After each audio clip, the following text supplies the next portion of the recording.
My everyday viewers and subscribers, stay tuned through the end of this video. I need to give you guys a heads up on upcoming plans for the channel in the month of April.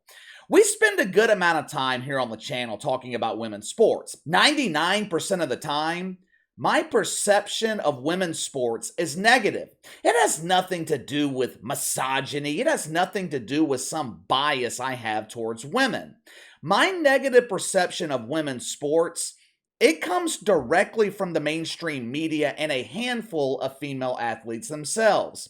The mainstream media, they try to sell women's college basketball like the quality of play is the same, if not better, than what we see with the men. Essentially, the sports media, the mainstream media, they are selling us a lie. I'm sure some of you guys thought I was kidding when I talked about airball free throws. That was not a joke. Last night, with 4 seconds to go in a 1-point game, some pretend basketball player from Utah missed both free throws. What unique method did she choose to miss the shot? An airball. I mean, you can't make this stuff up. Airballed free throws, airballed dunks, those are not figments of my imagination. Those are regularities in women's college basketball in the WNBA. I actually feel bad for the majority of athletes in women's sports. Unfortunately, they all get lumped in with the sphincters. Prepubescent boys like Megan Rapinoe give them a bad name. The media, they pretend to be champions of women's sports. They pretend to promote female athletes. That same media is responsible for the impending destruction. When you think about it, it doesn't make sense. You have the mainstream media who claims to love women's sports. Then you have someone like me who would rather watch frogs fornicate than watch pretend basketball. Yet, I am the one defending real women, real female athletes, from the same media who claims to be a champion for women's sports, but is responsible for their eventual demise. As you guys know, March is the month set aside on the woke calendar to celebrate women. They call it Women's History Month.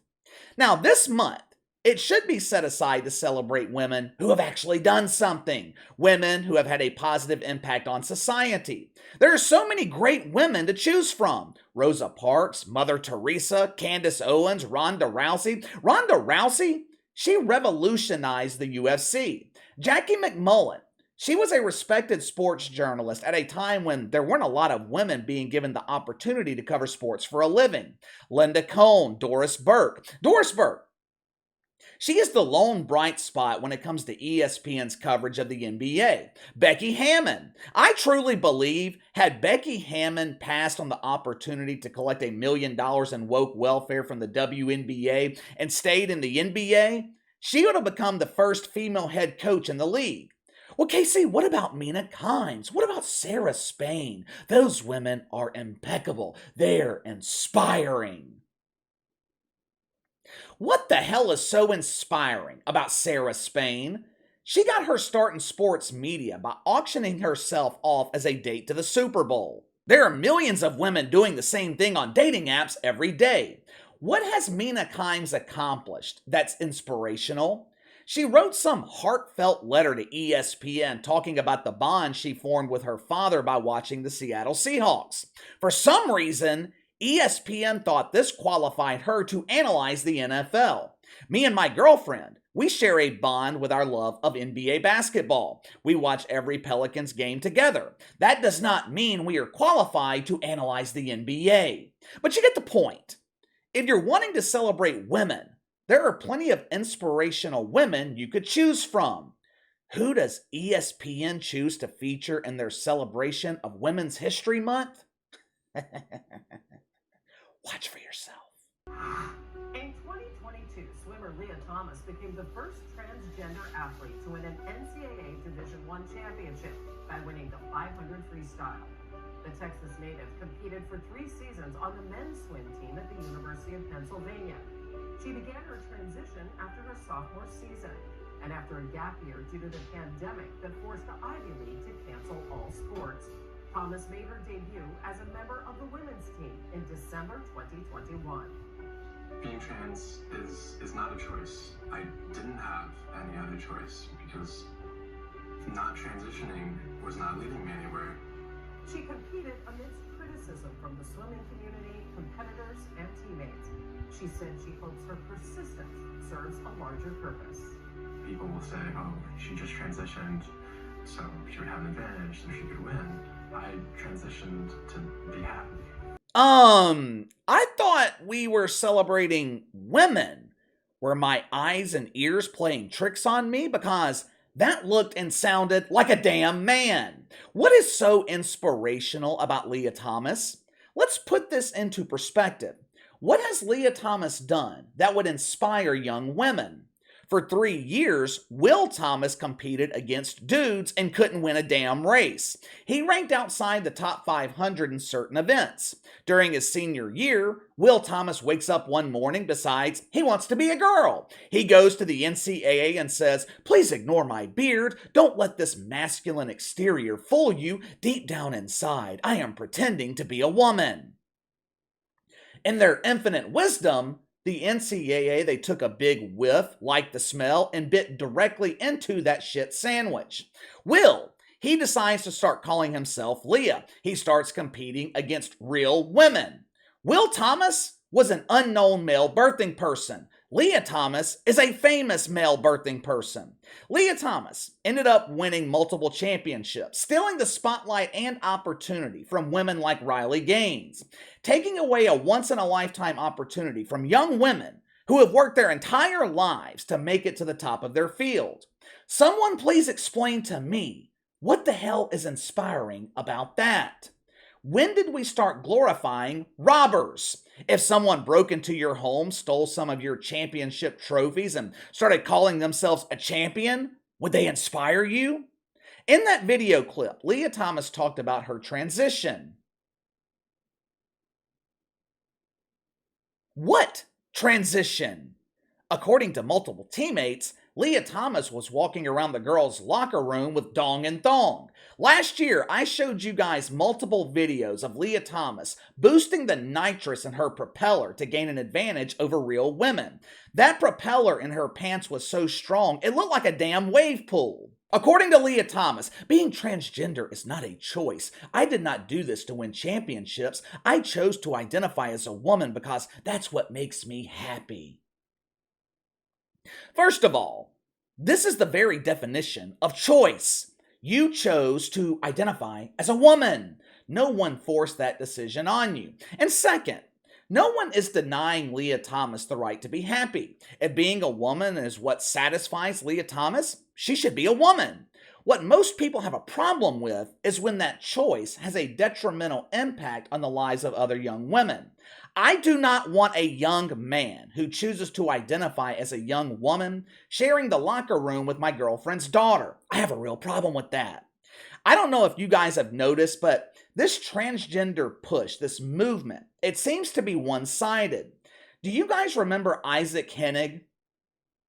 Iszac Henig was an Ivy League swimmer. She was a young woman who chose to identify as a young man.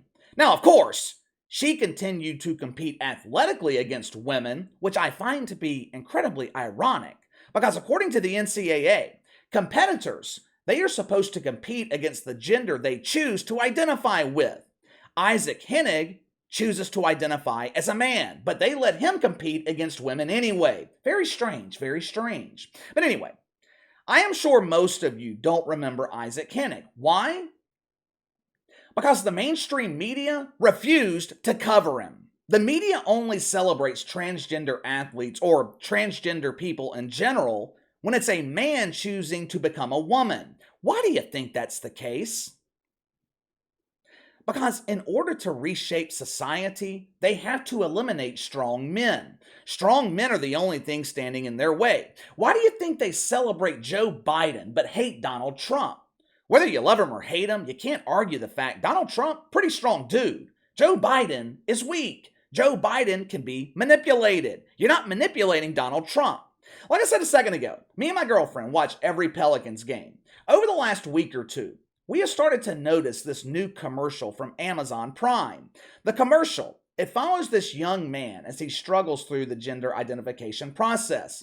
At the end of the commercial, he's dancing around the classroom as other students applaud his courage as he finally decides to dress like a girl.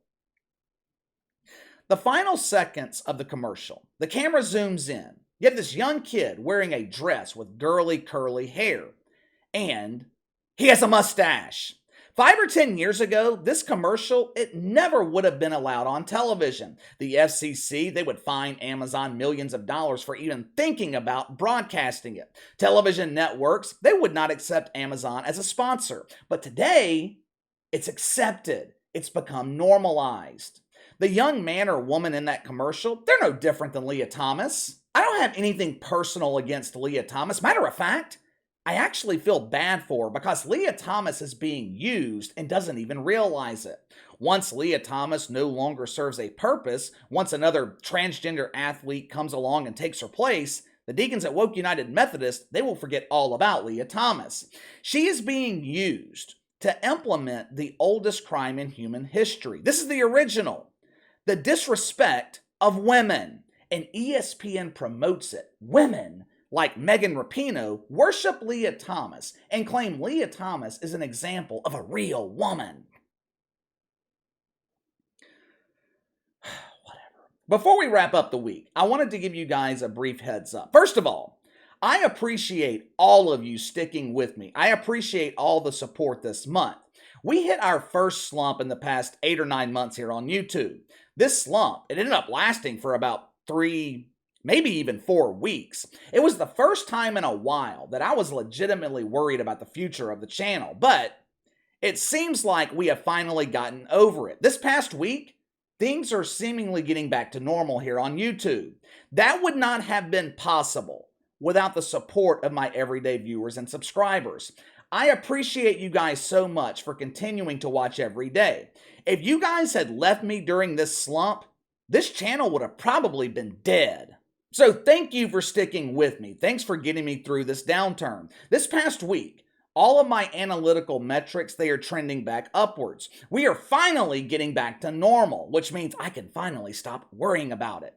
Here in a couple of weeks, I'll be taking a family vacation. This will be the first time in 3 years I won't be available to upload videos. I'll be out of the country 7, maybe 8 days.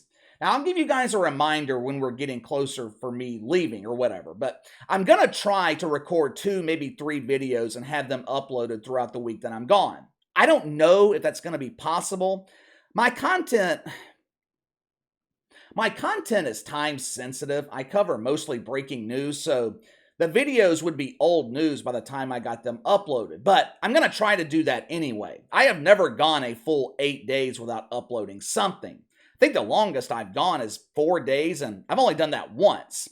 Anyway, I just wanted to give you guys a heads up that that's coming up. If you don't see me for a week, just know I didn't quit. I will be back. Again, I'll remind you several times over the next 2 weeks. Thanks again for all the support. Enjoy the rest of your weekend. I'll see you guys tomorrow.